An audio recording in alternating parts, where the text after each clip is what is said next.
Hey everyone, I'm Sarah Fish. And I'm Brandon Price. And this is Fish or Price Ranch. Hey everyone, welcome back to Fisher Price Ranch. We're here in the evening and it is feeding time for the animals. So I thought I'd kind of go over a little bit of what we're doing and then I have an exciting surprise toward the end. Keep watching. Who's excited for dinner, huh? Zara, you're such a good girl. I know. You sit. Good girl. Good girl. Here you go. Good girl. It's time to feed the girls. So we're out here, just fed the dogs. And every other day, we're giving the goats alfalfa. We just split a bale between all 51 goats. We had a couple of them. In that herd we bought out, we didn't want all of them, so we had a few of them leave yesterday. Or a day before, I guess. Days are all blending together. So thought I'd show you guys kind of how we're feeding the girls. We're actually bale grazing them. So what we do is we're bringing out bales of hay. Hi, Evie. How you doing, babe? No, I don't have anything. So we're bale grazing them. So what we're doing is we're bringing out bales of hay and we're cutting them open and we're spreading the flakes out around their acreage. And this way, because we have so many, they fight a lot less because they can pretty much each have their own flake of hay. But also, it's spreading seed that's inside the hay. So we found a local guy that has ryegrass baled. So we started getting that, and there's quite a bit of seed in the hay. And so, if you guys can see, you can see all the flakes. There's, all in piles down in a line. And we're just slowly spreading it throughout the whole property. And this is going to be a way of seeding our pastures for next year. And then the wasted hay that they don't eat will actually cover the seed and give it a good start once it does start raining in the spring. So as you can see, they've eaten it down pretty good as far as the native grasses compared to like over there where they haven't been yet. But because the stores ran out of fencing, we can't fence anymore. So we're stuck with just the one pasture for the girls. We can't rotate them yet. So it's going to be a little bit before we actually get good pasture going in here. But now it's time to start throwing some alfalfa. Like I said, we do that every other day. And we split that as well, like split the flakes in half and then start tossing piles everywhere. Alright, just got done spreading a whole bunch of alfalfa. So the girls, there's 39 of them in here, and they get probably just over a half a bale between all of them. We quit doing the pellets. We had originally started with alfalfa hay, and they wasted so much, so we switched to pellets. But now we kind of want a little bit of waste, so we switched back to the hay. And so now I'll just kind of go over all the pregnant girls. Everybody's getting really fat. We're officially 7 weeks away. Let me just grab this so nobody gets tangled. There we go.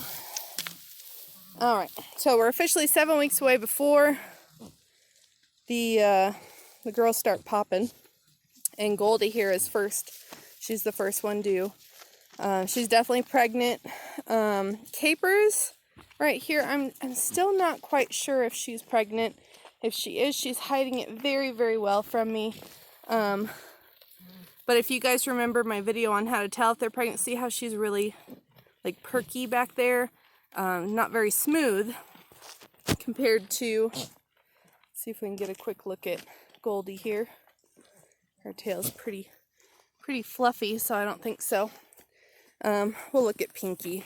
Her tail's up. But Capers is pretty perky compared to Pinky, who's now walking away from me. Oh, there we go. We can get a side-by-side view there. Well, of course, you could see the belly size is a huge thing. But Pinky's vulva, if I can get out of the sun, Here we go. You can see it's pretty smooth. And obviously pregnant. She's very, very fat. We're hoping that she'll give triplets this year. We purchased her and they said that she always had triplets, and she had a single for us. But we had all the feed issues and everything, if you guys have been following us, last year. So we're hoping for a better year. So anyway, I don't know that Capers is pregnant. It would be a big, happy surprise if she was. Midnight is pregnant. We got Snickerdoodle who's pregnant. And then Tipsy is just fat. She is not pregnant. Daisy over there is early bred, so we can't tell yet if she's pregnant. But we have, for sure that I can see, we have 18 that are pregnant. And then that's Gypsy over there. She's actually already starting a little bit of an udder. You guys can see that. We'll really start seeing udders here in the next 3 weeks. They'll start forming really good. Hi, Primrose.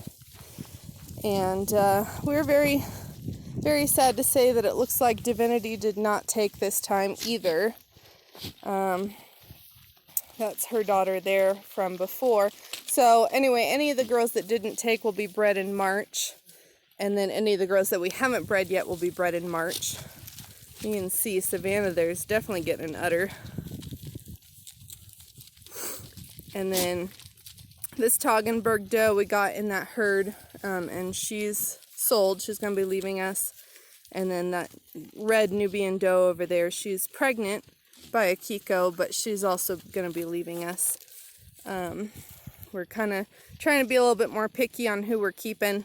We're coming into winter and we don't want to get too crazy because the feed prices are definitely going up.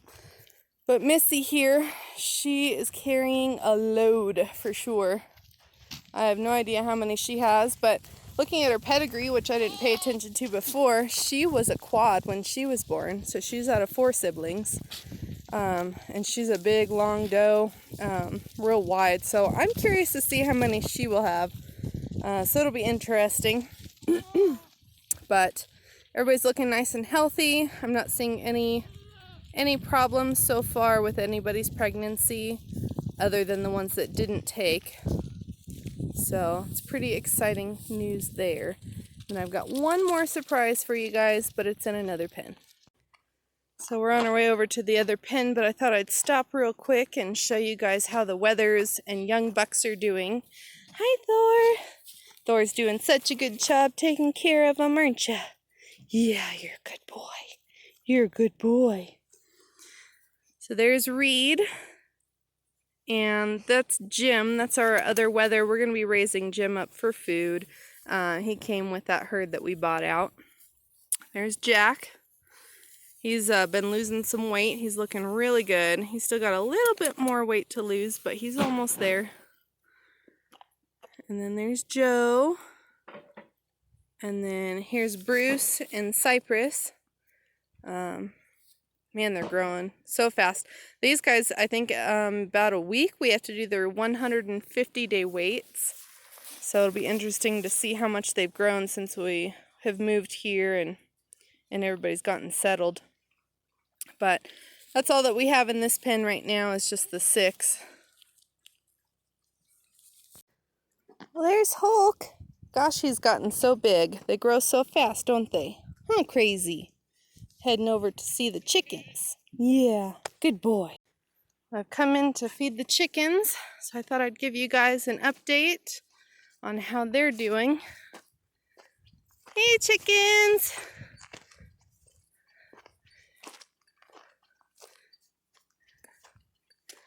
Chickens! Come on!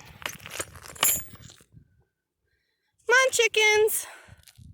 Come on! Come on! Come on, chickens! Come on, girls!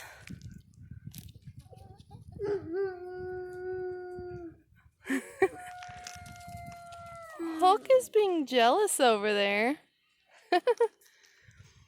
Well, it's hard to see, but our surprise is we got more chickens. It was kind of a quick decision, and I didn't film it. I know I should. I'm sorry, you guys. But we are now at 46 chickens, though I do have some to rehome. I bought out one flock, which if you guys remember in my earlier video, we got the 17 chickens. Well, we went back and we finished picking up the rest of the chickens. And so we ended up with a lot of roosters. So we are rehoming 4 roosters, including this Dominique here, who's super friendly. He'll actually eat out of our hand, but he's not one of the breeds that we want to raise. And then we've got 3 of these guys. There's another one there. And they're kind of, I don't really know what they are, but they're not what we're looking for. And then we have, yeah, so that's the 4. So we have a Dominique and then the 3 that look like that. Maybe Easter eggers and mixes and stuff. But anyway, it's that time of day, so everybody's getting ready to go roost up. We have probably, well, there's a cluster of them right there, all up underneath a tree here. That's probably half of them right there. They're still kind of mixed into 2 different flocks. This little one here, that's the last one we have left that survived out of our original chicks. But she seems to be doing pretty good. She was supposed to be a speckled Sussex, but it looks like she's a brown leghorn. That's what I get for buying from Tractor Supply, right? And we got some bantams. We have a couple of bantam Cochin hens, like that red one there, and a couple of frizzles. And we don't like the bantams for free ranging because, well, it's easy for something to come and pick them off. And I'm actually not seeing the black frizzle yet, so I don't know where she's at. But I haven't seen her yet today, so she may have already been picked off. But we're starting to get a couple of eggs. I'm just going to fill up their feeder here. I keep it full. I don't want them to ever run out. But they did start using the nest box. I've already collected today. I'll go ahead and fill them up on food here. That'll last them till tomorrow night. But yeah, so we have like 46 chickens. But if anybody's interested in some roosters, maybe a couple bantam Cochins, I do have some of those available. Hi, girls. But we're hoping they're going to be settled here soon and start laying a little bit better. But so far they're doing well. They're starting to explore their pen a little bit. They do have about 2 acres up here. And it's heavily treed. That's why we put them up here. It'll kind of help protect them from the hawks and stuff during the day. They can run up under a tree to get away. And so far it seems to be working. So far it looks like maybe just the one hen is missing. That's why I don't like the bantams. They're just too small and easily picked off. But that's our exciting surprise, is more and more chickens. Now eventually we'll have a lot more chickens. This is just a start. This is one of the roosters we're keeping. He's a lavender Orpington. And then we got this Polish rooster here. Those are 2 that we wanted, so we'll be hanging on to those guys. And they're doing well. All right, you guys, well, that is my update for today. I hope everyone has a great Halloween, and hopefully we'll have another project coming up soon. We're hoping maybe to get our solar system up soon. We've been living here for about 5 weeks on a generator, and it's not horrible, but it'll be nice to have electricity. But thank you guys so much, and we'll see you next time.